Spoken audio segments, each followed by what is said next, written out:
It's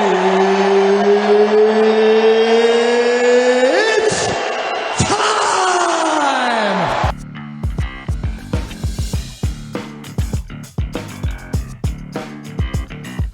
Hey everyone, it's UFC 261 and we are all about sports, the podcast. I'm your host Mazhar and I have our UFC expert, the one, the only Ronit Pitale.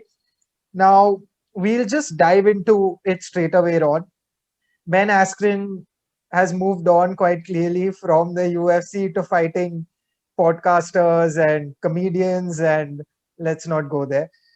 But let's talk serious now. We have two major title fights, in fact, three, so to speak. Again, after 259, where we saw, let's say that was your first wrong prediction that you've made in the UFC when Israel was beaten by Jan Blachowicz. But now we will be discussing Kamaru Usman versus Jorge Masvidal.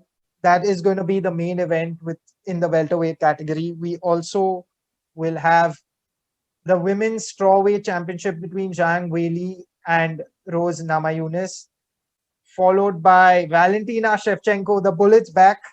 So we'll have that in the women's flyweight championship against another fierce fighter in Jessica Andrade.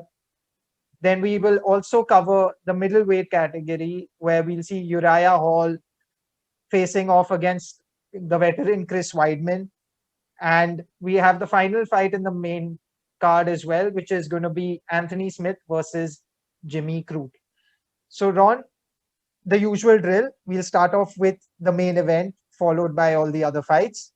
So, Kamaru Usman, the Nigerian Nightmare, against Gamebred, who is probably the highlight reel after Conor McGregor, right? When it comes to the UFC. Do you think the Nigerian Nightmare will give Masvidal sleepless nights? Get into it, Ron. Sure. Okay, so let me begin by talking a little bit about Kamaru, okay? A lot of people, I think, prior to the Colby fight and prior to the Gilbert Burns fight, people weren't really giving that man the respect he commands or the respect he actually deserves. And that's something he looked into the camera and he shouted when he finished Gilbert Burns. He said, "You better put some respect on my name." And oh God, should we all now start putting some respect on that man's name? He's contrary to what people can actually see of him, he's an extremely cerebral fighter. I mean, Masvidal has been trying to rile him up, trying to get under his skin, trying to say things like, "Oh, I gave you a broken nose in the first fight. I was only on a 6-day camp. I stepped in last minute and you got nothing on me. And this time I'm coming for you." And he's tried to make it really emotional. Kamaru will not take that bait. Okay. If anything we learned about him from the Colby Covington fight is that this man does not fight emotional. He fights very smart. He's going to go there. He's going to use a game plan. He's going to stick to that game plan. And if you ask me, this time his game plan is not going to be materially different from last time. He's going to try and wrestle Jorge Masvidal. Get no mistake about it. He's not going to go there, hopefully. I mean, unless the world turns upside down, he's not going to go in there and get into like a slugfest or like a Rock'em Sock'em Robots with a Masvidal. He's going to go there. He's going to fight a cerebral fight, keep the distance, go for the takedown, try and overwhelm Masvidal and get the finish. That's going to be his strategy.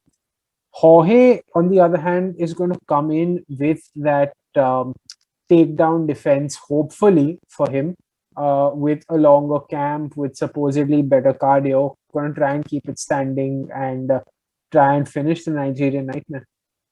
So, Ron, I think you've put that perfectly because let's just have a look at the tail of the tape. Usman has only lost one fight so far. We all know that. He's 18-1. Masvidal is coming in with more of BMF experience than UFC experience. 35-14. So he's been there, done that in terms of at least when it comes to fighting. But he is 3 years older than Usman as well. Usman is 33, still has a lot left in him, quite clearly. He's been unbeaten since 2015. That is no joke. And Masvidal is 36. Again, Usman has a reach advantage. So even if, let's say, Masvidal wants to knock him out, it's going to be difficult because, like you said, Usman is a great fighter when it comes to understanding his opponent and also then sticking to the game plan that he has set. Ron, one major question I had: there will be no submissions in this fight. It's pretty evident that there wouldn't be submissions in this fight, at least from Masvidal's side, I would say. Anyway, Kumaru's takedown stats are incredible. He has 3.22 takedowns every 15 minutes. If this goes to the ground, do you see any hope for Masvidal? That's actually a great question, Maz. Just to preface that, I'm just going to say that everyone thinks that because it's his strong suit, Kamaru is going to take this to the ground and he's going to try and pound him out, put the pressure. But make no mistake about it, this man can strike as well.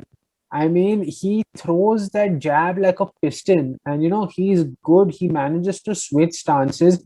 The way he was catching Gilbert Burns in that fight, and the way he listens to his corner. I mean, the first round did not go his way, very much. He came out in the second round. He fought behind that jab, and he put Gilbert Burns away. This man is powerful. He can punch. So let's not miss normal him by calling him an out and out wrestler. This guy is a pure mixed martial artist. Okay. Now coming to your second question, which is actually a great question. Two things. One, can Jorge Masvidal defend the takedown? Two, in case he gets taken down, can he get up? Now, unfortunately for Jorge, my answer is going to be a resounding no on both these grounds. Kamaru Usman, regardless of Masvidal's, fantastic takedown defense and he's not a bad wrestler. Let's not make any mistake about that. Jorge Masvidal is not a bad wrestler.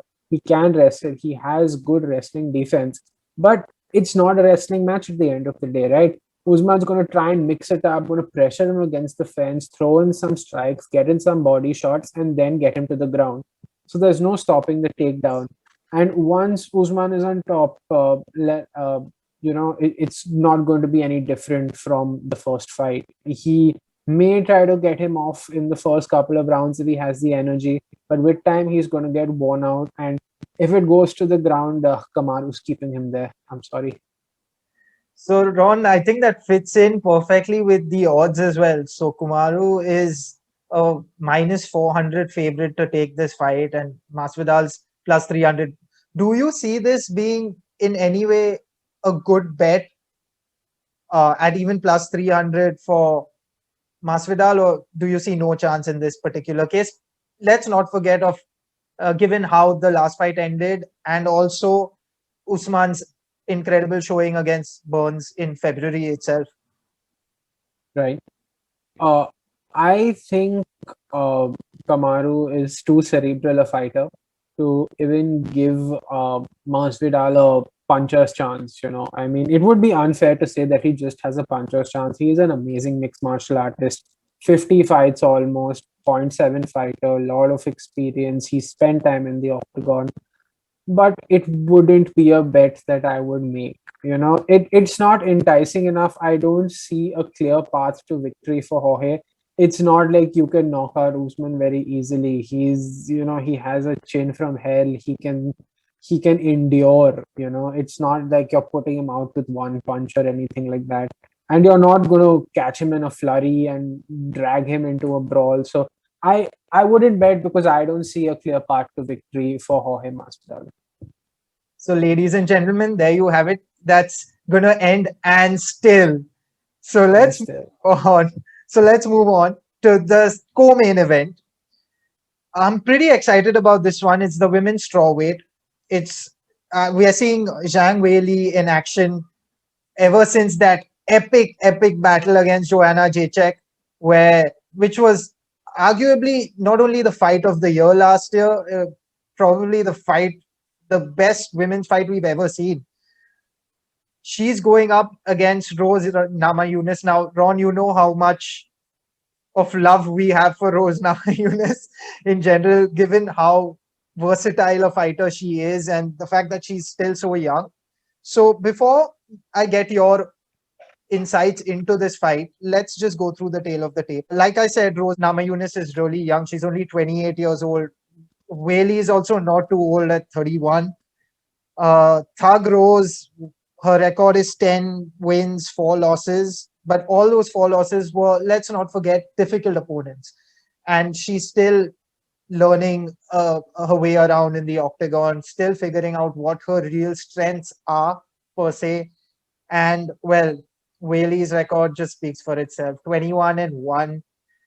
Uh, just the one thing where Rose has a huge advantage in terms of the tail of the tape is her reach, her leg reach, especially. So she reaches out at 165.1 centimeters compared to Weili's 160.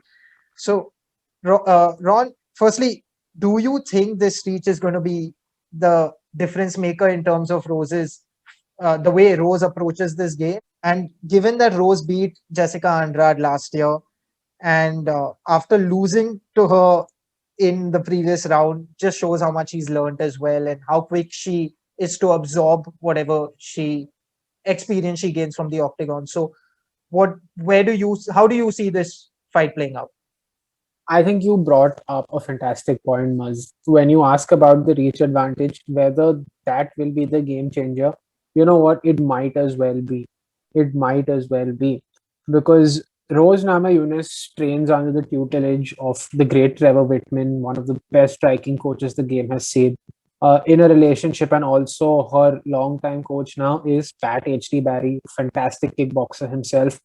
And if this comes down to a striking battle, the reach advantage and her fighting behind her distance might as well be something that plays out in her benefit.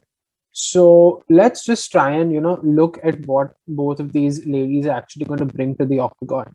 With both of them, you have two fantastic, well-rounded mixed martial artists. Okay, I feel Weili's path to victory is not going to be standing and engaging in a pure distance striking battle with Rose, because, like you said, she gives up a lot of reach. If Rose decides to fight behind that jab, she has a very nice 1-2, that jab cross combination. She can come in with the overhand. And let's not forget, this woman has gone 5 rounds and outstruck Joanna Jedrzejczyk.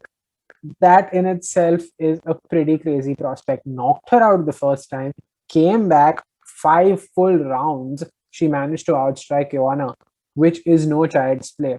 She's outstruck Jessica Andrade as well. And I mean, not to give any importance to MMA math or anything like that, but Weili has gone 5 full rounds with Joanna. Rose has gone 5 full rounds with Joanna, and undoubtedly Rose looked the better, across those 5 rounds. So if that were any sort of testament to what the outcome is going to be, and if this goes for a pure striking 5-round battle, maybe Rose has the edge. Which is interesting, Ron, because we all know Rose Namajunas is also known for her grappling, and I think her records also prove that. Like you said, there's sometimes people read too much into all of these things because you generally have to prepare for your opponent. You don't only work on your skill sets unless you're Khabib.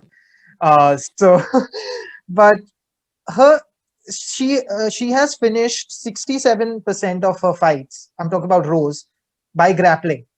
So, I mean, do you think that Rose will look to that tactic, or do you think she's going to keep it on in a stand-up battle, or will grappling, let's say, be sort of like a last resort for her? I doubt it very much. If you were to ask me, in my opinion, and I might be wrong, when you talk about mixed martial arts at the highest level, and there are two equally competent, well-rounded mixed martial artists that are squaring off against each other, unless one of them has a super skill set, they're not going to try and pursue that skill set. Now, what I mean to say is that Rose might be a fantastic grappler, may have excellent submissions, heck, she's finished fights by a flying armbar. Okay, so you know that the lady has prowess. But on the other hand, Wiley is no joke as a grappler as well.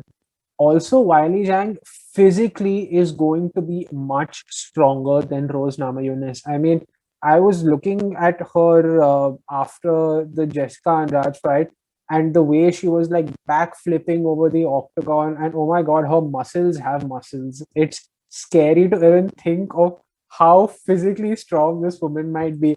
And imagine outpowering and outmuscling Jessica Andrade herself is like a little pit bull, it's crazy. So Wiley's path to victory might actually be to clinch with Rose dirty box, try and overwhelm her, try and overpower her. And on the ground, I don't see Rose having any significant advantage, which will probably, make her want to take it to the ground. So I don't really think she's going to try and make it a grappling contest. So, Ron, now the testing question. Who is going to win this one? Okay. This is a really tough one. I mean, despite what the odds makers say, if I were to go purely with my gut, I would say that I like Rose in this fight. I like her. I like that she has Trevor Whitman in her corner. I like that she has the experience. I like that she has the range. I like that she can defend herself on the ground. I also like the fact that she's not going to be like one punch knocked out or something like that. Has a good chin, has outstruck Jessica and Joanna Jedrzejczyk, and fantastic pedigree, fantastic credentials. I do see a path to victory for her, and I have Thug Rose Namajunas and new. So, for all of those people who are listening in, Rose is the underdog for this fight. She's at plus 155, while Wiley is at minus 190. So, according to Ronit, it's a good bet and go for it. I definitely agree with that, Rod. We've always been big fans of Rose, and there's no reason why we can't see her winning the title once again. And actually just taking her game to the next level as well, considering that she still has a lot of fight left in her. So let's move on to the next fight. I mean, we've already spoken about this lady so much. So let's just get into it. This is the third title fight. It's the bullet is back. I'm going to say it again. Valentina Shevchenko is here again. It's the women's flyweight title fight against the number one contender, Jessica Andrade. Ron, I think you've praised Andrade enough. We all know she's an all-out attacker. She's just there to strike and absolutely there to just create mayhem. Before we get into that again, I'll just go take everyone through the tail of the tape. So the major difference here is, again, the reach advantage that Valentina has coming into the fight. She'll be at 168.9 centimeters as compared to Andrade being at 157.5 centimeters. So that could prove to be quite significant given how versatile Valentina is as well. And also, let's not forget though, Andrade is only 29 still, and she has already fought in 29 MMA fights. She's 21-8, and Valentina, well, 19-3. And it's been a while since Valentina also lost, and she only lost to the one person who everyone loses to, right? Amanda Nunes. And that too was in the women's bantamweight category, not in her preferred weight class. So, Ron, let's get into it. How do you look at this fight ending up? Sure. So we love Valentina. Okay, we love Valentina the Bullet. It's pretty obvious from our past conversations. We're huge fans. Okay, she can do everything. She can strike. She can grapple. She has submissions. She's immensely powerful physically and has an octagon presence and adaptable. Comes with a game plan. Is extremely cerebral and has just run through her previous opponents like a bulldozer. I mean, the Bullet has been practically unchallenged at 125. Now, let's compare that to Jessica Andrade. Jessica Andrade, which is a similarity between these two ladies, they both started their career at 135 pounds. That's where they started in the bantamweight division. Valentina came down to 125 and Jessica Andrade went down to 115. So she dropped 20 pounds. She looked fantastic at 115. Valentina dropped 10 pounds, has been the champion ever since. But now Jessica is back up one notch to 125. Now, the strength that Jessica Andrade has is pretty crazy. I mean, she has also bulldozed most of the ladies at 125, and she's a problem at 115, and she's a problem at 125. But let's not forget, Valentina Shevchenko has gone 8 rounds with Amanda Nunes competitively, and there are people, including myself, who argue that that fight could have gone Valentina's way. So, in some sense, I believe that she fought 2 draws with Amanda Nunes, if you ask me, from my opinion. And she has the skill set. Andrade, on the other hand, like you mentioned, right up the top, is going to come with that power, is going to try and create mayhem in the octagon, has brilliant submissions as well. But I mean, it's not like you're going to tap Valentina Shevchenko. It's not going to happen either. So it's going to be a good fight. It's going to be a competitive fight. I don't think Andrade can try and outmuscle her or, try and use her strength as an advantage. Because Valentina, while it may not appear at first sight, I mean, she doesn't have that. I mean, while she does look extremely strong, she doesn't, for some reason, that doesn't seem like her most striking attribute. But make no mistake about it, you cannot outmuscle this lady in the octagon. That is not happening. So I feel it's going to be a little tough for Jessica to stand and strike or to get a knockout on Valentina. I see Shevchenko picking her apart from the outside, and it's probably going to be a long night for Andrade.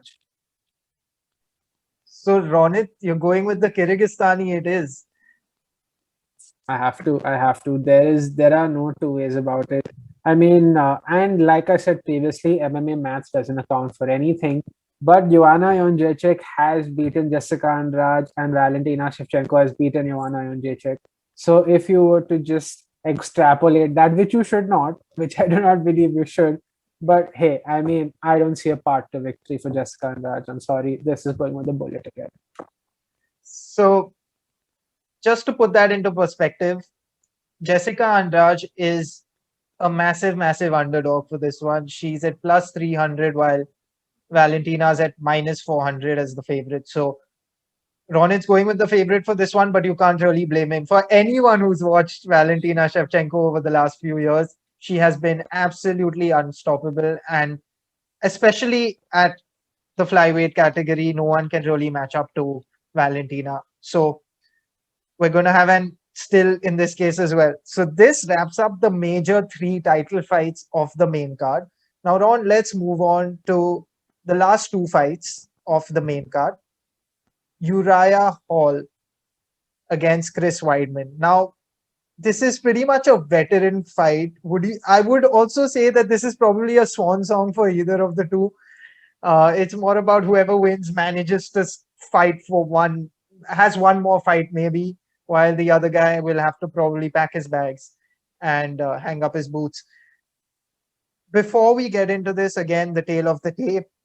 Hall prime time is 17 wins, 9 losses, while Weidman has 14 wins and 5 losses. Both are 36 years of age. So like I said, they're both veterans who've been in the game for really long.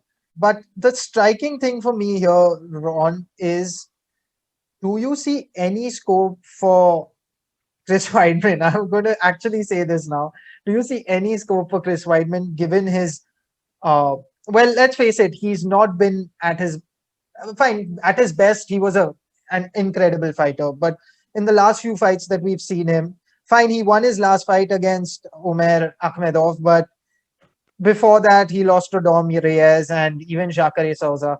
And let's face it, again, Jacare and Reyes were both not at their primes, so to speak. So, uh, how do you see this fight ending up, and do you see Weidman by taking this one by any means?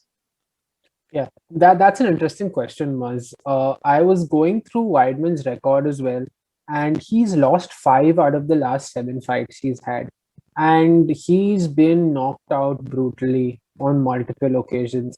I mean, Yoel Romero has knocked him out, Jacare has knocked him out, Dominic Reyes has knocked him out. I mean, Luke Rockhold finished him. I mean, he's not had a very good run in the last 7 fights. That being said, one common thing that I found between these 5 losses was that uh, Chris Weidman trying and standing with someone, purely trying and standing with someone, is not a good idea for him.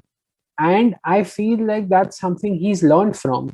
The only time Weidman will get absolutely, I won't use the word outclassed, but I say will be absolutely troubled is when there is somebody who he cannot take down, somebody who is stronger than him, forces him to keep it on the feet, and then engages him, and then Weidman gets clipped or Weidman gets knocked out. That's what I feel is happening. With Uriah Hall, however, he has a lovely opportunity. He has the opportunity to take him down, to use his wrestling, to wear him out, and to get the submission.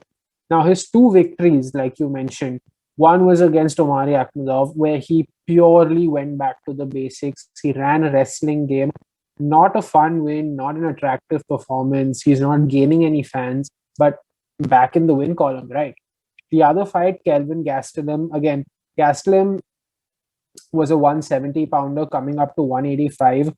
Weidman is practically a 205er. Let's be honest, right? He's gone up to 205 where he lost to Rails. Out muscled Gastelum, wrestled him, took him to the ground, and got that arm triangle choke on him. I distinctly remember that fight because in that fight, I said, why isn't Chris Weidman doing this all the time, right? Why is he trying to start striking when he is, in fact, a fantastic wrestler? You know, in some way, and I don't want to sound like a naysayer, but those Anderson Silva fights may have made him believe that he's a better striker than he actually is. Because he caught like a trailing Anderson Silva, who is considered to be one of the greatest strikers. So maybe it's a game plan problem. Now that hopefully he has that sorted out, he's going to come in, going to wrestle Uriah Hall, and he's going to try and find that route to victory. For Hall, the path to victory is pretty clear. Keep it standing, keep it on the feet, avoid the takedown, get the knockout. In Uriah Hall also, we're talking about a man who Dana White himself said that I thought this guy was going to be the next breakout star, but he just mentally was not there. Couldn't face the bright lights on the big stage. And hey, I mean, everyone knows him, but what he could have been and what his career has actually turned out to be is quite different from what everyone originally thought. Speaking about Ron, I think you hit the nail on the head when you mentioned the grappling aspect for Chris Weidman and the stats prove it. It's been really puzzling to see him go away from that because 3.76 takedown attempts, if I'm not wrong, per 15 minutes. And that's incredible stats for anyone. So like why move away from something that you are so good at and you are a pure specialist in, especially towards the end of your career? It could be a stamina thing maybe, but I mean middleweight is such a weight class where unless you're not fighting Israel Adesanya, so he could have definitely have taken that approach in the other fights. And like you said, knockout specialist Uriah Hall. So it's going to come down to that.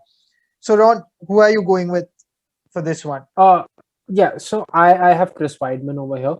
I think he manages to out wrestle Uriah over 3 rounds. And unless he gets caught with something crazy, like Yoel Romero caught him with a flying knee on the takedown, Uriah Hall does have that potential.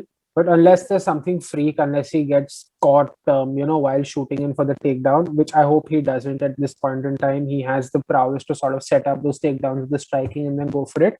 I see him out wrestling Uriah Hall over 3 rounds.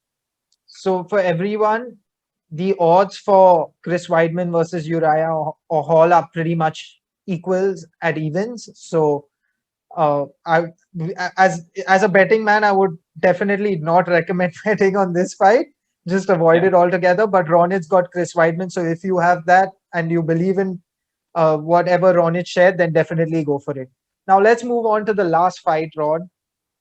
This is the light heavyweight category. Anthony Smith is back fighting again, and he's going up against Jim Crute. Now, Lionheart, as we all know him very famously, he comes in with a 34 and 16 win-loss record. That's 50 fights, and he's going up against a young and up-and-coming Jimmy Crute. The Australian is extremely talented. He's younger than us. He's just 25 years old. Years old. While Anthony Smith is 32, he's still got a lot of fight. He beat Devin Clark. He lost to Glover Teixeira and Alex Rakic, if I'm not mistaken, before that. But all in all, we all know he's been there, done that. Great to watch him fight. So, Ron, have you got the American or have you got the Australian? Go for it. Sure. So I'm a fan of Anthony Smith. There's no doubting that Lionheart brings it every time to the octagon.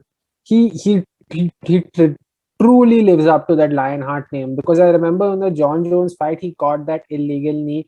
He could have literally been like, no, this fight's over. He could have taken the championship. Not getting into something controversial, but similarly to the way Aljamain Sterling did. So let's say he had that option and he didn't take it. So, hey, come on, the guy's got heart. You can't deny that. He comes to fight, he gives it his all in the octagon, and he tries to get the win. Unfortunately for him, what I see happening is, I know he's got a win in the last one where he managed to go back to his. He actually got taken down and finished with a triangle, and that's how he got his win, if I'm not wrong. But he is coming up against a black belt in this case. So I don't really see him managing to, have any significant advantage on the ground. If it stays standing, I do think he's at a slight disadvantage. So as much as I'm a big fan of Anthony Lionheart Smith, I do believe that at 32, he's slightly on his way out, coming up against a 25-year-old black belt in Brazilian Jiu-Jitsu. Extremely talented, has finishes both by submission and by knockout. And I do feel, unfortunately for Anthony Smith, that he does get finished on the feet in this one. So, Ron, you mentioned the significant striking and the grappling. Just to put that into perspective, Crute has 4.36 significant strikes per minute as compared to Lionheart's 2.94. He also absorbs much fewer shots. He's only at 2.31. Let's not forget Lionheart's fought also 50 fights, so it's 4.38. But the grappling is which is quite alarming. 4.33 takedown per 15 minutes for the Australian Jimmy Crute. And the submission average per 15 minutes is 2.41. So if it goes to the ground, I don't even know how Smith's stamina will hold up against a young, dynamic 25-year-old. True. Yeah, I agree with you. So, you called it out perfectly. Anthony Smith did have the black belt advantage in the last fight, but he didn't have that advantage against Glover Teixeira, who's also a world-class black belt. And in that fight, what we saw him, it was after a certain point in time not fun to watch because of the way Glover was just taking it to him, and Anthony Smith could not really, he's not one to quit, but the ref had to call it earlier, if we're being honest, and his corner could have called it off earlier as well. So given that he does not have any significant grappling advantage, and Crute is, in my opinion, probably an equally good, if not better, grappler, I don't see Anthony Smith making it very far. So you hit the nail on the head. So do you see, Ron, this being more of a fight for just pushing up Crute, because Dana White probably thinks that now it's time that he starts fighting against the bigger guns to probably get him ready for, maybe, you never know, an Israel and another Australian Kiwi battle? Do you see it being that sort of a situation, let's say, in maybe not, obviously not this year, but maybe next year? Definitely. That's absolutely a possibility. Let's be honest, after a particular point in their career, a lot of very good fighters end up becoming gatekeepers. And there's nothing wrong in being a gatekeeper. Having a gatekeeper status is huge. And if you can get past that gatekeeper, that's when you know whether you're truly part of the upper echelon or no. And sorry, just jog my memory. Who did Anthony Smith beat in his last fight? I He forgot beat his name. Clark. He beat Clark. Devin Yeah, Clark. yeah, Devin Clark, right? Sorry, Devin Clark. Devin Clark was put through the test, and Devin Clark could not pass the test. So hey, you have these really good fighters coming up against gatekeepers, and let's be very honest, it's not that easy to get through a gatekeeper. And what the UFC has done in the past is very similar.